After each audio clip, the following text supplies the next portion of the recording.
right, welcome back for another edition of The Final Mile where we answer your questions. We've got 4 good ones today.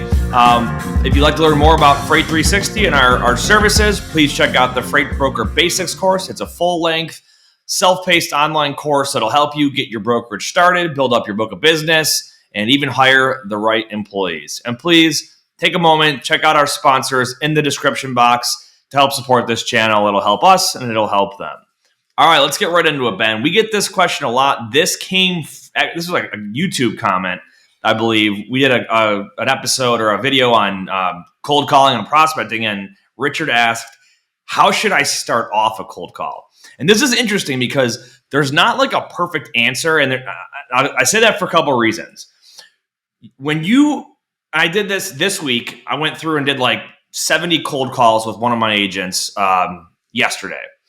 We did a session in the morning and one in the afternoon. And the reality is when that phone is picked up, if it's picked up, you don't know if you're talking to the right person. You don't know if the person you're looking for still works there based off the information you have. So it really depends on who you're talking to. And I think that if we start with that, let's say you're talking to an operator or a gatekeeper or a sales rep, right? And you don't know if it's either it's not the right person or you're not sure if it's the right person. Let's start there. So the goal is going to be, I need to get to the right place, okay? And we've done discussions on the psychology behind tone of voice and rate of speed and things like that. But the main goal is to persuade the person on the other end of the phone to get you to the right person, whether that's transferring, getting you their extension, getting you their direct line, even an email address, something like that. So it could be something as simple as, hey, this is John, hoping you can help me out with something. I'm looking to get it to the person that X, Y, and Z. And it could be the person that handles outbound truckload shipments or handles supply chain, whatever the case might be. So on that aspect of it, what are some different ways that you try to get yourself to the actual decision maker if you don't know who it is? Yep. You're talking to an operator or administrative assistant. What are a couple terms or phrases folks can use? The thing I use, if I don't have a person's name, anybody's name, right? Like the first thing I'm going to do is look at LinkedIn and get anyone's name if I can find anybody. I don't even need their last name, a first name. And if I get it close, I don't even care if it's not close in the name, close in the department, because having the intention of who you're reaching out to helps you get through the gatekeeper, right? The biggest thing, and I talked about this a lot, right? This is a study I read a long time ago that showed like they tested gatekeepers on how they determine who they let through and who they don't. And most people only think of gatekeepers as a screen, meaning they're trying to keep people out.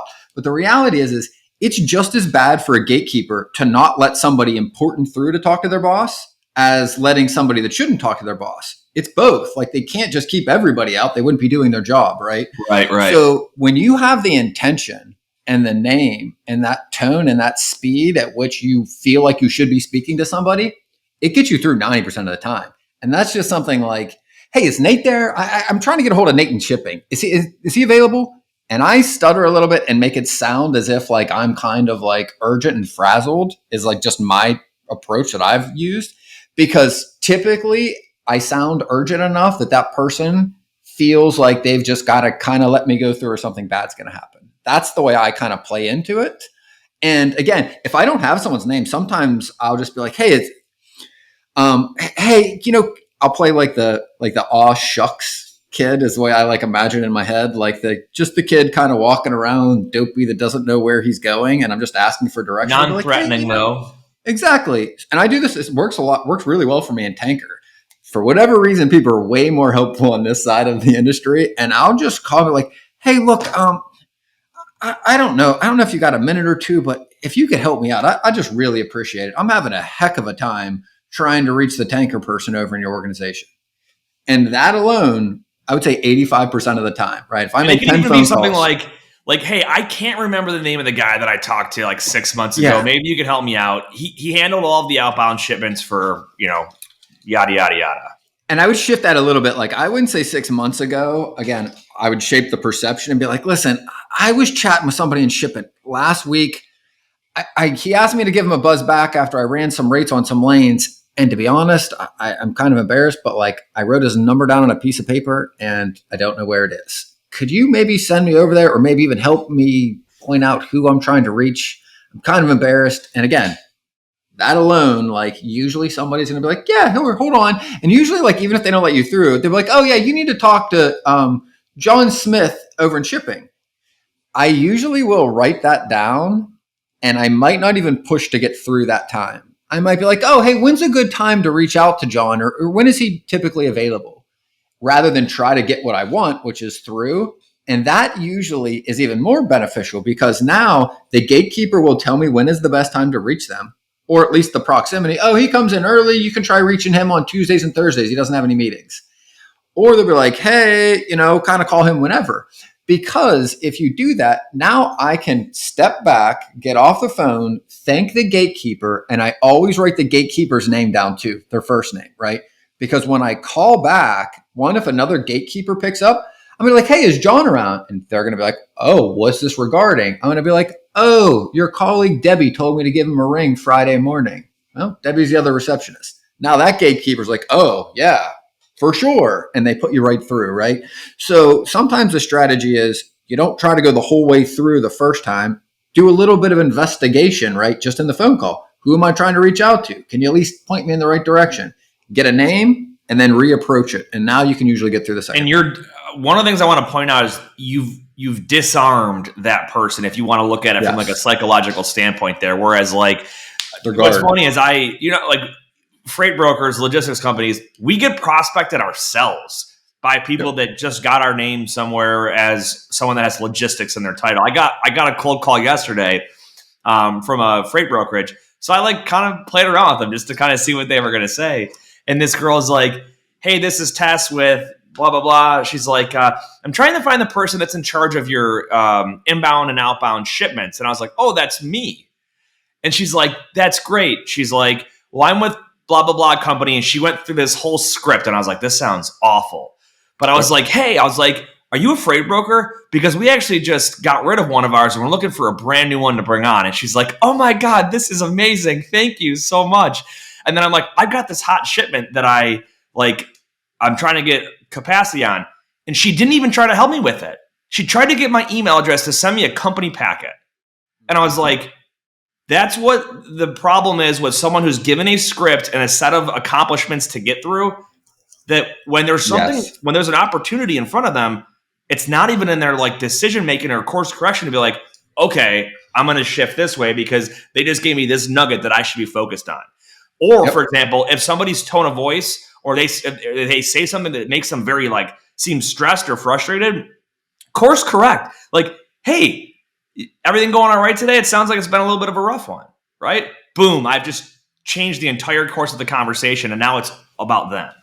Well, to the other point, right? Like, I really wish I saw this article, but like, we do this as human beings all of the time. It's literally human nature, right? And it's that little dance when you don't know somebody and you first start to talk to them. And you hear people joke about it like, oh, we're going to talk about the weather and a bunch of other BS that doesn't matter.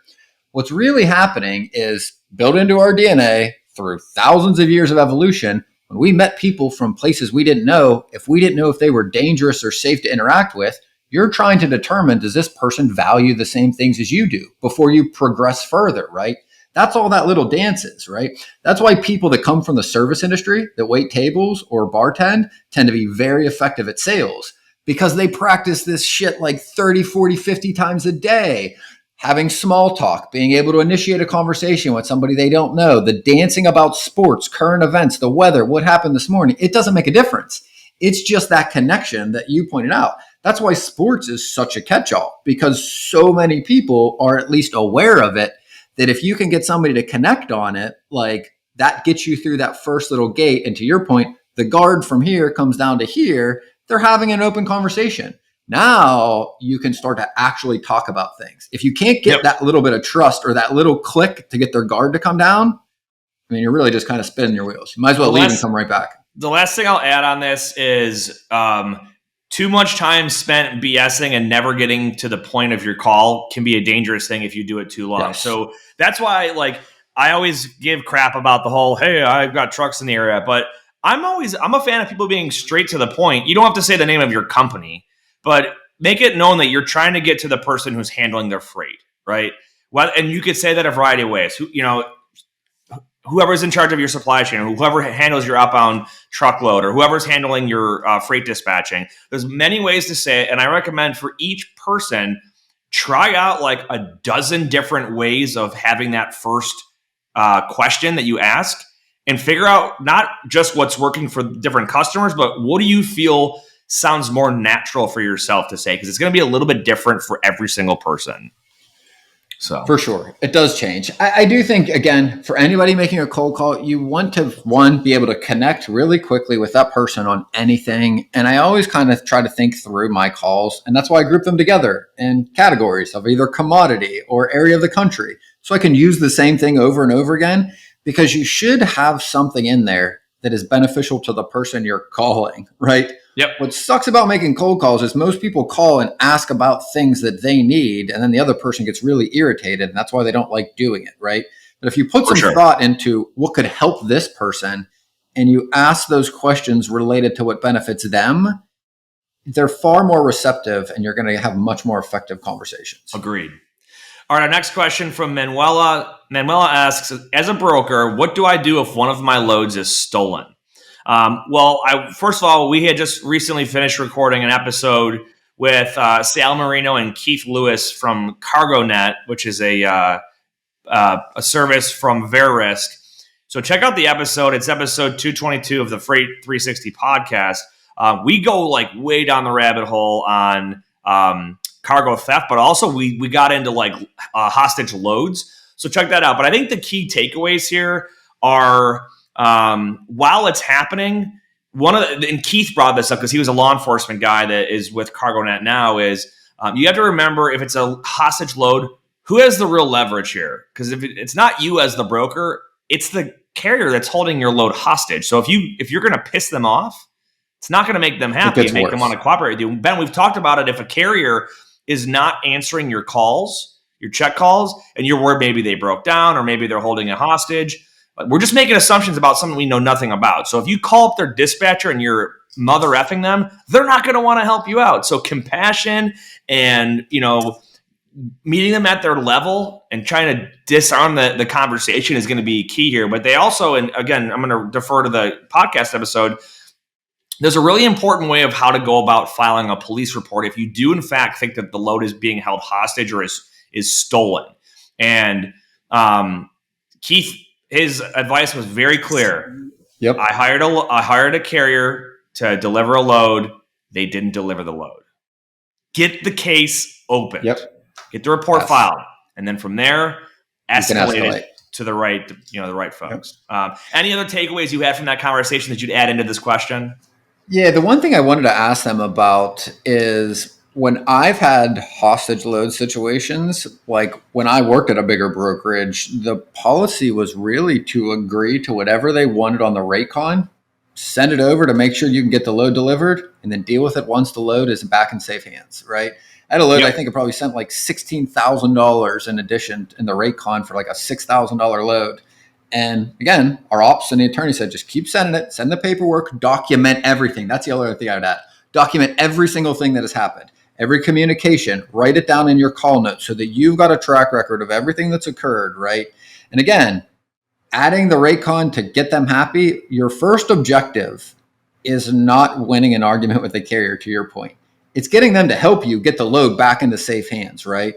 So I always first make a phone call of just like, hey, I'm calling to just make sure the driver's okay. Haven't heard from him. Is everything all right? I genuinely cared and wanted to know what's going on there, right? You're going to get a far more receptive dispatcher to try to work through it, if that is even a possibility, by starting there, right? And then again, get to what the need is. And he talked a lot about this in the podcast, but like, what is it they're actually asking for? They're always going to start high, but try to have a conversation about what it is they're really upset about as to why this occurred in the first place. And there really might be a reasonable solution. And the last thing I would put in place is, that we didn't talk about, is don't let your ego get involved. And I know that's hard, because you're frustrated, you feel like you've been wronged, and you're probably really angry, and you do want to yell. But the reality is that's just going to make your life harder. It's going to be harder to solve the problem, and you're never really going to get to a point where you find out what can actually be done to resolve it, right? And at the end of the day, it might all be resolvable for like $300. Yeah, maybe you didn't want to pay, and maybe you definitely didn't want to lose that margin. But trust me, it's a lot better than the headache and the load gets delivered. And the time you're going to spend working through the whole rest of the situation could have been better spent prospecting to get more business. Precisely. All right, next up, how do I know if my load is double brokered? I'll kind of rattle through a few things. I'll tell you how you can identify, or like, what happens that makes you realize that, and then also what are some warning signs to look out for. Well, you probably find out here are some. A random carrier calls you up and says, I delivered this load for you. Where's my money? Right? And you're like, who is this? And then you do the math on it and you're like, oh, that's this load. I hired a different carrier. So you might have the actual carrier coming around you because they didn't get paid. You might also find out because the shipper or receiver identifies the wrong truck, shows up there. Like, hey, you said you were sending in your regular driver, Jim, that comes in his red truck every Tuesday, and somebody else is here and I don't know them. Okay, well, verify who that person is, name an MC, all of that stuff. It could be, I'm trying to think other ways where you'll actually figure out that it was double brokered. It's usually, more times than not, it's a carrier that is coming after you looking for payment. And you're like, who's this? Now, ways to protect against it.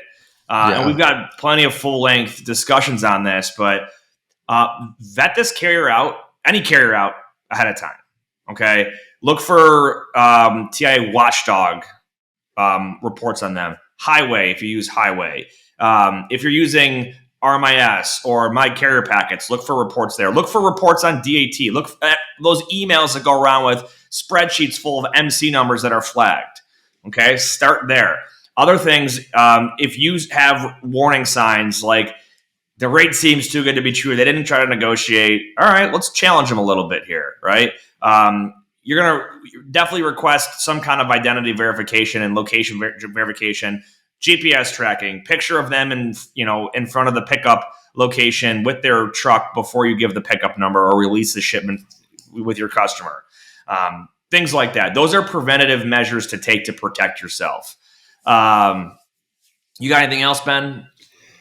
Yeah, the other one that's come up a lot in the auto transport industry, I think we'll do a video on this soon, is that it's super prevalent for motor carriers to have MCs with one truck for 2 years and 0 inspections. Oh, inspections, right? And it's yes. But yet they're showing on their load boards that they've moved, 200 loads, right? Clearly this is a motor carrier that is onboarding to a load board and then just giving loads to other motor carriers. And the problem with that is, even if your load gets picked up, right, you have no idea if that carrier has insurance, had enough insurance, has valid insurance. So your loads are just being shipped with absolutely or possibly no coverage whatsoever, right? It's really risky to not vet your carriers. To me, Highway's like table stakes for freight brokerages. If you're moving any more than a handful of loads a month, you should invest into Highway to vet your carriers. To me, there are other ways that you can do it, but there's still holes in it that are being filled through government regulations and the FMCSA. If you're not using it, in my opinion, you should be, because it's also a lot faster. I use it every day. I use it before I talk to a carrier. I use it before I call a carrier. I look at Highway to get an idea of this carrier's overview before I'm ever going to decide to put them on a load. And you're going to learn a lot as to whether or not they are who they say they are, right? Yep. And our producer, Steven, put a comment in behind the scenes saying that BOL will have a different carrier name. I'll give you an example of where we've caught it. And it's where someone tries to pull the old, that's my buddy, he's leased on. We've had switcheroo. Yeah. We contract ABC Trucking, and then all of a sudden the BOL has DEF Trucking, or I've seen both listed on there. And we're like, which one is it? Oh, well, it's us, but he's our leased on owner operator. This is his company name. Well, which one of you is hauling it? Because we're not giving it to you to rebroker to your buddy. Yeah. He's either leased on and he's representing your company and he's insured by your company, or we're hiring him and you're not involved. And if you want, if you guys to give you a finder's fee, that's between you guys. But yeah. Yep. Well, and the one last one we used to talk about a lot, we don't talk about as often, is just the questions you can ask before you book them on a load, right? Like just saying, hey, look, my shippers had a lot of instances with fraud and double brokerage this year. So they are verifying every MC at pickup. I just want to make sure, again, I'm just going to ask you one more time. The truck going to pick up this load, your driver whose name you gave me, truck 116, he has this MC on it, correct? Because he will be rejected if he doesn't. If you just say that, most criminals or fraudulent people will find an easier target rather than try to send all this work and make no money. They're going to suddenly not have a truck available anymore. Or you'll call back in 5 minutes. Oh, he's stuck at his pickup, man. You guys are going to have to find another load. Sorry about that. Yeah. And then you found one. Yeah. All right. Last question. What are your thoughts on FMCSA showing up to TQL's office to retrieve shipper payment documents revealing a 40% or higher margin? First of all, that's not true. The FMCSA did not show up at TQL's office. The FMCSA did a virtual audit or handled a virtual inquiry on this, and it's not even been verified, yada, yada. First of all, I don't care. I'm not a fan of the regulation in general, and I want to read to you there was a post by Matt Dahl on LinkedIn. He said, I'm hearing crickets from brokers about CFR 371.3. Basically, like what he went on to say, like he thinks it's not a bad thing because if you're a good salesperson, you shouldn't have to worry about this. And I went on to say, what if your customer doesn't contractually allow you to disclose pricing and lane data of theirs? 371.3 is a terrible, outdated regulation, in my opinion, which is why it was lobbied with TIA the last 2 years in DC to have it changed or tossed out. And he said, I think that's something that'll be worked out, just thinking it's more the rarity than the norm. And I said, we also live in a system of capitalism. Being forced to disclose our customers' rates is contrary to that ideology. What is the benefit to disclosing rates? No one forces any carrier to take a load at a certain rate. They freely agree to haul at whatever rate they agree to. Further, carriers can be contracted at certain rates and just reject the load with no recourse. This regulation sets a precedent that gives the squeaky wheel the grease and sends our industry closer to the regulated era prior to the 1980s. Should shippers be required to share their pricing data with carriers and brokers at request as well? Like, so for example, like, should I then be able to go to a shipper and say, hey, I want to know what you're paying TQL for all your loads. I want to know what you're paying CH Robinson so I can basically undercut them. That's not how this works. Yep. We're a free market society. If I am willing to price a customer at a certain rate, great. If I'm willing to give a carrier a certain rate, great. If I'm a carrier and I'm willing to haul a load at a certain rate, awesome, right? The reality is, if a carrier's like, man, they're screwing me out of this one, well, you never know. Like, what if broker lost $500 last week and the customer's giving them an extra $500 this week to make up for it, and now it looks like they got a 50% margin? That's not disclosed in there. It's a dumb regulation. That's my take. What's your take on it? I think the other thing too, right, is I went back and looked at this again too, right? And what it says is within 48 hours of completing the load. So first off, you don't have visibility when you're negotiating it. You get this after the fact, which is one important thing. But to your point, right, like this would be, I think it could be catastrophic in some ways, right? And I'll give you an example of how I think this could go really wrong, right? You can have a very large motor carrier that has a brokerage arm, right, that is just requesting rates from every load they run, right? And now they've got visibility, to your point, in what the shipper is paying. So now the brokerage can now call that customer and undercut every broker. Yeah, because the carrier is going to share the information right with the brokerage. Yeah, there's no backdoor policy with the carrier, but who's to say that this information just doesn't make its way over to the other division of the company, right? And now we've got visibility into everybody's pricing, what every shipper's paying, right? And the problem is not only does that create lots of ethical problems within it, like at the end of the day, I think the thing that most people aren't realizing is carriers, if they don't accept a load for a rate, to your point, no one's forcing them. But if nobody moves freight for $1.60 a mile, everybody will have to start paying $1.70 a mile. The only reason loads are moving for rates that are below that is because carriers are willing to do it, because in some cases, and admittedly, like, they don't have another choice. I get it. You gotta keep your wheels rolling. You gotta pay your bills. But the carriers that saved money and retained earnings during the peak, which was a year and a half ago, it's not like it was 5 years ago, right? Like, the ones that were prudent with their cash and have savings and retained earnings don't have to choose all the terrible loads just to make cash flow that week, right? The ones that make better financial decisions have the ability to wait for other loads. Yep. So, and again, arguing and saying that the market shouldn't be the market and everybody should have visibility into everything because of poor decisions in the short and the long term, right? Like, doesn't fix any of this. Like, it's not going to. And I want to add two last things. Number one, I'll give you a related scenario. Imagine if I could walk into a car dealership to buy a used car and the government required the car dealer to tell me how much they paid to buy that used car from the previous owner. Oh, you paid 12 grand. You're going to try to sell it to me for 20? No. Nope. I'll give you 12.5. Yeah, exactly. Like, it doesn't work that way. The other thing is, I mentioned contractual. So think about your Walmarts and your big companies that do these large bids that have hundreds of participants.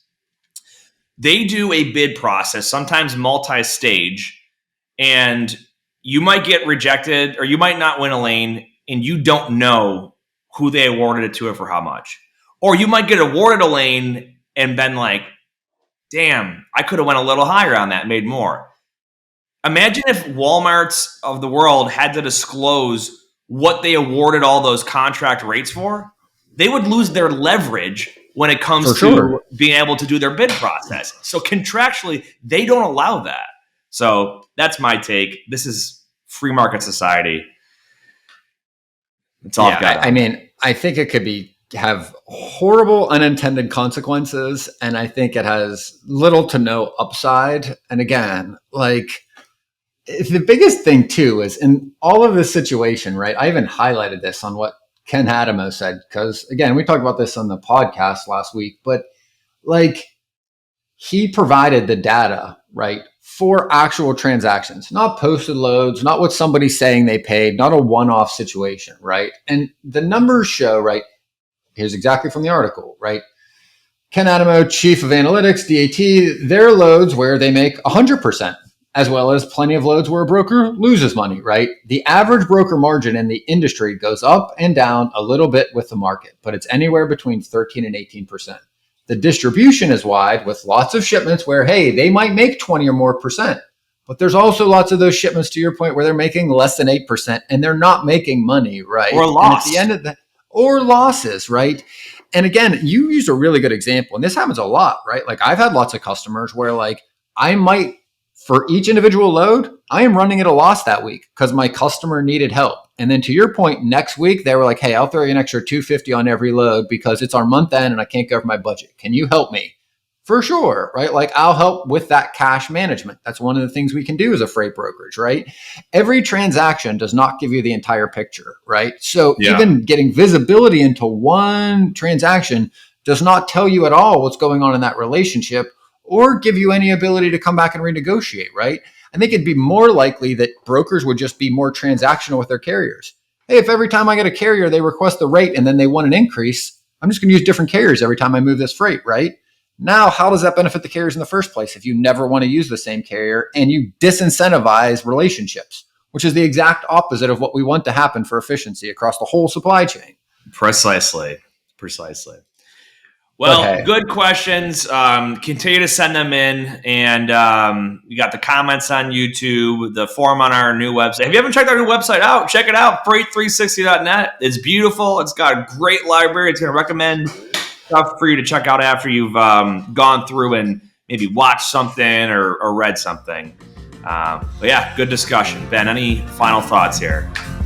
Whether you believe you can or believe you can't, you're right. And until next time, go Bills.